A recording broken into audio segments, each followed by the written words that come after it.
Welcome to Life Stories with me, Des Tong. Now, my guest on this week's show started life as a computer programmer, but he also had a great interest in music. However, he was the first man to take a company, a computer games company, onto the stock exchange and made it a massive success. Welcome, Jeff Brown. Thank you. Yes. Great to see you, looking really well. Nice to be here. Came a long way, but I'm here. Okay, so life stories. Let's go right back to the beginning. Okay.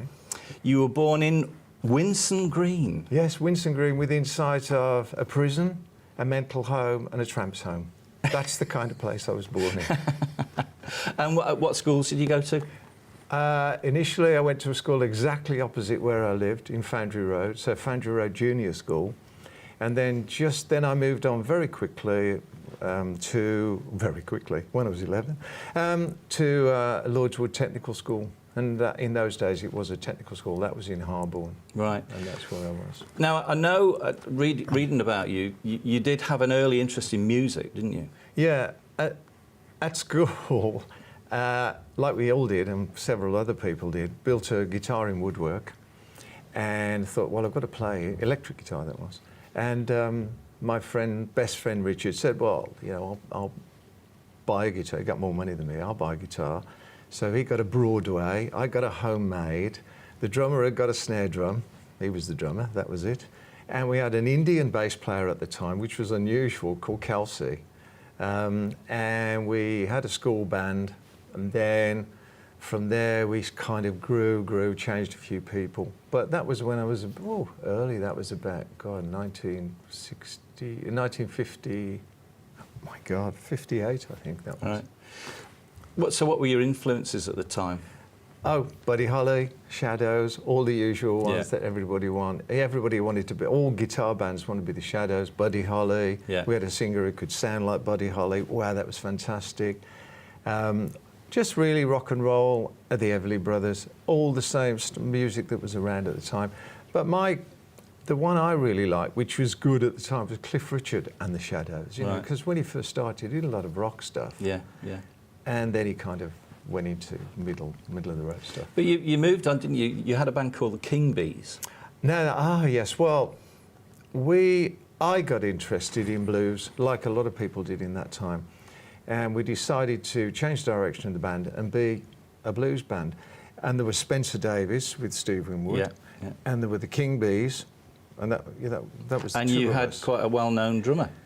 We did at that time, yeah. When we're the King Bees, we lost our original drummer, and we advertised in the Mail for another one. And this 16-year-old kid applied, came with his dad, and he played normal. He didn't play overhand. He was like a jazz drummer.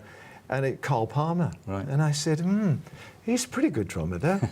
Let's have him in the band. So when he was only 16, he joined our band and of course went on to fortune and fame. Yeah.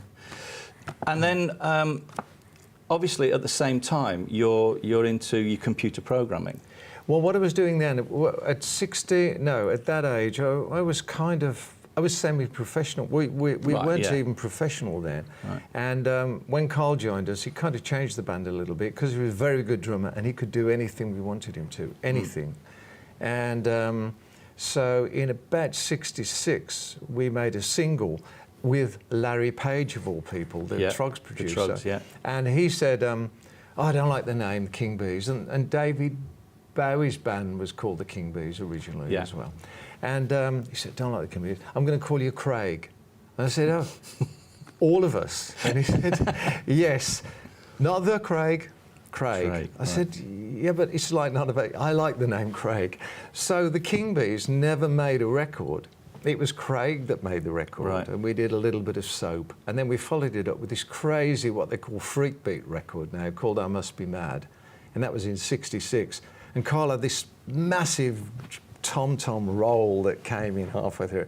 And it has become a kind of cult record now. Yeah, yeah. And, but then again, we were still semi-professional. Right. I can't remember how old. I was in about 20 then. Yeah. I think I was at university. And then after that, once we'd made that record, and it hadn't been successful then, we sort of gave up, and I decided to be, because I could, I got a kind of mathematical background, computer programmer, and I worked at British Leyland when it was in existence in the computer department. And computers then had valves, and they call you up in the middle of the night and say, we've got a problem. And you go, oh, okay, I'm coming in. And they dump on your desk a core store printout, which was about this size, just numbers, nothing else. And you go through and you go, I can't find anything wrong. And they go, I said, have you really had a look at the hardware? You know, maybe that's a problem. He said, well, yeah, we've had a look. So I went in there, and this valve's glowing, kind of thing. And you tapped it, and he said, oh, I think we fixed it now. I mean, they really were. It was a room bigger than the room we're in for a computer that I've got in my bag now. You know? Anyway, that was my start on computers.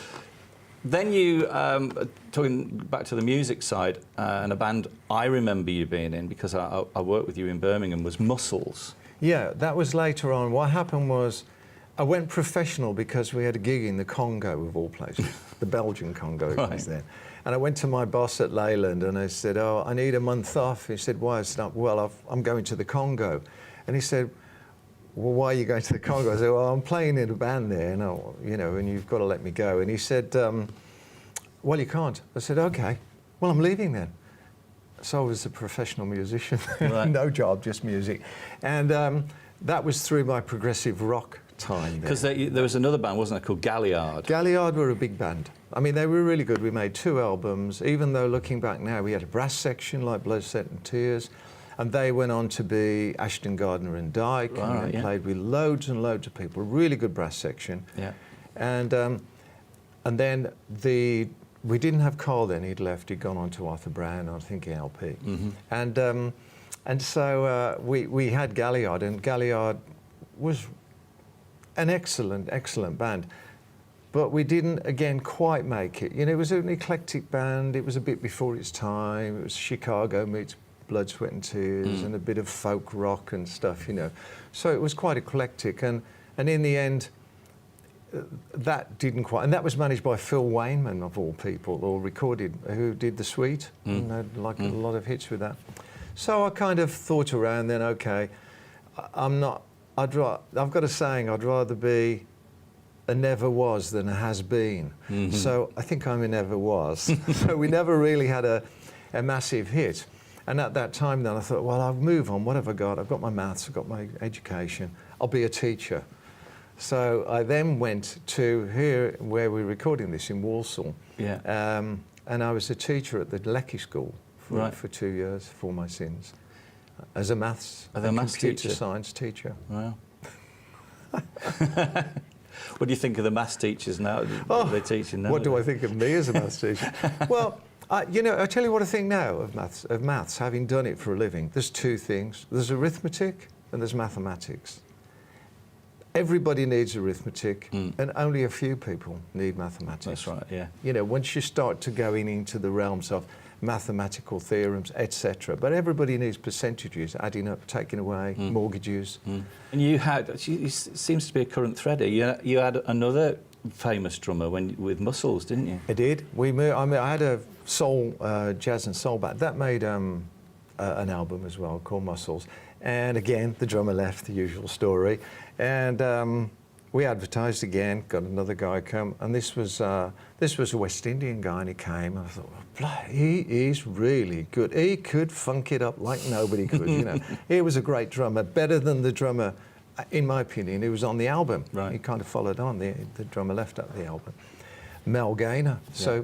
So I had Carl Palmer, I had Mel Gaynor. Yeah.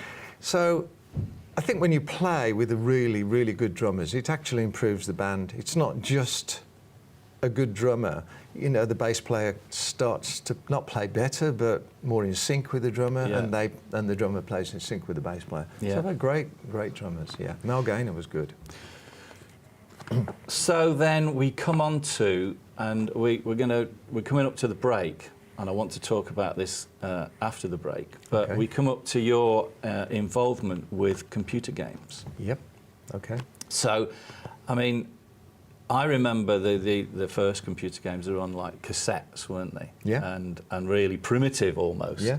But you had the foresight to look at that in a way I don't think that many people did at the time. Do you know what, Des? I kind of felt I was in pop music. So I applied those principles of great covers, great marketing, great advertising, good packaging to the video game business, which was just starting in the UK and was quite crude. People could make games in their bedrooms, nothing wrong with that. But going to stop you there. Okay. We're going to take a break and we're going to talk about your company afterwards. Join me after the break.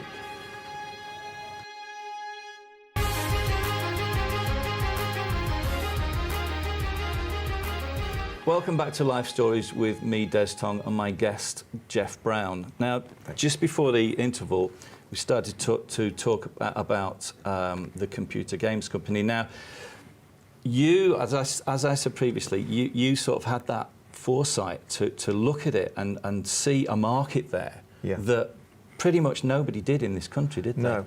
I kind of, looking back on it, I saw it as the pop music of computers. Computers, which I'd been in for a short time, were very complex, and then they came along with the Atari 400 and 800 and made it a home machine, very simple to attach, cartridges to go in it. It had a cassette player so you could kind of copy stuff and you know, produce your own games. And so I thought to myself, well, this is a mass market machine in a way, although it wasn't mass market in the UK, it was big in the States. And so I started to think, that's an interesting business. And how I started was, just like music, I was interested in blues and soul and jazz. It all came from America. And I looked at America, I thought, wow, there are fantastic games there. And what have we got here? Nothing wrong with them, but little bedroom games, like little blobs and whatever. And they got sort of machine language, fast-running games. I thought, I'll buy a few of those with... My life savings at the time was £300. My wife at the time went, you must be crazy. And I imported the games. I went to the airport to even bring them in and sign the customs form. And the customs thought they didn't even know what they were. Video games, what's this? Where does that come, you know? And anyway, cut a long story short, I bought them in, sold them, bought them in, sold them, bought them in, sold them, and started a business by seeing the American games being brought to the UK, and I called it US Gold for the sake of a name. I thought US Gold, it was all American hits to start with, and I changed to all American software. We had a logo, we made great artwork and covers, etc. for the games, and then we had to find a way of selling them. So I started then another company. It wasn't even a company, it was just me and a few mates, called Centresoft, which was a distribution. So we had to get them to the stores, and that was the distribution arm of the business. So we had two businesses then later, Centresoft and US Gold. Well, US Gold came slightly later because we were selling other people's games to start with, American. Centresoft was I was importing them and Centresoft was selling them. And then we wanted our own games. And then I thought, well, we need to get a brand for all this stuff. And that was when US Gold started. And then, of course, we could move on and start to create our own games. So US Gold was like, I used to describe it as a record label with all the artists and games. Yeah, absolutely. Well, I mean, I came to work for you, didn't I? You did. Like head of music. Did an excellent job, by the way. But the one thing definitely that was obvious, it was like making a game was like an album. Yeah. You know, you had, obviously, you had the design and everything, but then you had each level was like a song in an album. And it was almost like, so it was like a concept album because you built it all the way through. Yeah. And you had your producers and you had your guys who were programmers, who were like the musicians. Yeah. And to me, it just ran parallel with music, although it actually overtook it. You know, in terms of popularity. In terms of money, it's bigger than, it was even then, bigger than, once it got going, bigger than music and movies combined. Yeah. So it became, I wouldn't say it wasn't difficult to be successful. You had to have a vision and you had to be, I was really driven then, really driven to want to be successful and buy this game and beat everybody else and get #1 in the charts.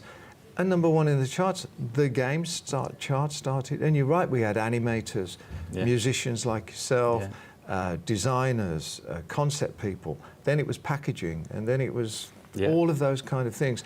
And the whole lot came together very similar to an album. The only difference, I think, if you want a difference between the two, is that a video game cost later on millions of pounds to develop and took a year, maybe 2 years, whereas you can record an album in a week quickly. And even a movie is shot in a very short time, and then post-production. So what did it feel like when you did that move onto the stock market? You know, overnight it was. I tell you what it was. The reason we did it was that yes, I'd made a lot of money, but it was really, I know this is a very selfish thing to say, it was cashing in for all the years of I'd really struggled to make this successful. And of course I owned most of it at the time, or until we floated the company, and I made, you know, my fortune then, you could say. And the stock market, I went to one guy, I know this is a short interview, but I went to one broker and I said, oh, I'm going to float this video game. He said, fantastic. He said, don't tell me anymore. I'm just going to invest. I said, yeah. And he said, have you got a video I can put into my TV? He thought we were a video company, and he wasn't bothered. He just thought it's the latest thing, I'll just invest. And that was the problem with going public. They didn't really understand who we were or what we were doing. They saw our figures. I remember your quote. Well, it's today the computer games industry has come out of the bedroom and gone into the boardroom. That was your quote, wasn't it? That was my quote. I did practice that one. It wasn't it wasn't instantaneous. And one of the games I worked on with you was actually done in Walsall, wasn't it? It was not successful. Nothing to do with your input, but it was done by. My music was good. Arc developed. The music was brilliant, Des. It was called Johnny Bazooka Tone. Yeah. And it was kind of a pop music, original music linked to a video game about this guy with a gun and kind of. And of course, at those times, with it being on CD, we could have real musicians. Yeah. Which I did. Yeah. You know, I brought in real music. I even got Sissy Stone to sing on it. You know, which was fantastic. Snake Davis from the M People played sax on it. Well, here's the funny thing. I was more interested in the music than the game. And you know, I've got an admission to make to anybody who ever bought my games. I never played them. No, not really. It was a marketing exercise. But the music, obviously, we had a recording studio. Yeah. And what a fantastic recording studio. We were really lucky. And then you started to. I know you started to expand because. Another company I worked for you was Audio Motion, wasn't it, down in Banbury, who did motion capture, which was another sort of brand new thing. And that's gone on to be a big company, and that's where we did Robbie Williams. Yeah. And we did Robbie Williams Rock DJ. I won an MTV. Yeah. Well, not me personally, the company did. Yeah. And but I got an MTV award for that, and that was him coming down and using facial motion capture and a motion capture suit to be overlaid with a skeleton later, and where he takes his skin off. That was all done really through Audio Motion, and that was an innovative company. Well, we did Gladiator. We worked on the film Gladiator. It's fantastic. Yeah. The stuff that we did was again quite amazing. Well, that was after I got the money. Then too. That was after I sold. I took US Gold public in '93 and sold it in '97, and then I'd got a bit of kind of play money, you could say, to start new ventures, and Audio Motion was one of them. And that's really, I love that company. That was a great company. Yeah, it was. Especially when we did, do you remember, what was that game called? Strip poker thing, with the pole dancers. With the pole dancers. When they came in and said, we've got to go do motion capture, and you said, oh, well, you've got to put this suit on, and we're going to put all these reflective things on. They said, oh, we haven't got to take our clothes off then. No. But the queue of the guys waiting to put the markers on was like down the street. That was funny, wasn't it? Again, the sort private of the gambling. dancer. Yeah, that's it. Yeah. Private dancer. Yeah. So, what are you up to now then? Well, I am, as they say in Spanish, jubilado, which means I'm jubilant, which actually means I'm retired. Right. So you put that word in, I remember that word. I remember going out for dinner with you in was it Santa Monica? That's right, I was living in LA I lived in LA for about 8 years, which was great.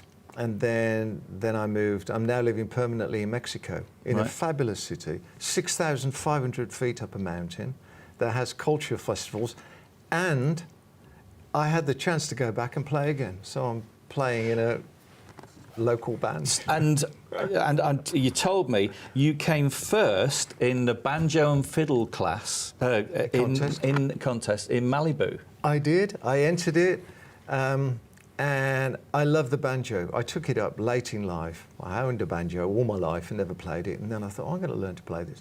And somehow it seems to be my instrument. That's really weird. I'm not great on guitar or keyboards or vocals or anything. Banjo, if you've got a banjo here, I'll give you a tune. No problem at all. But yeah, so I entered that competition and did some original stuff as well. It was great to write. And I won it. I don't know what I won. I think I won a set of strings or something like that. But a Brit going over to the States and teaching them how to do it. Might have been my announcements. I'd like to play a banjo bluegrass piece. I think they might have awarded the winner.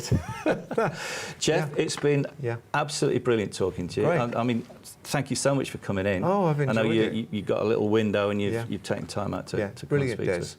And great to get back together again. Yes, and long may you enjoy yourself. Thank you, Des. Brilliant. So, join me again for another guest on Life Stories.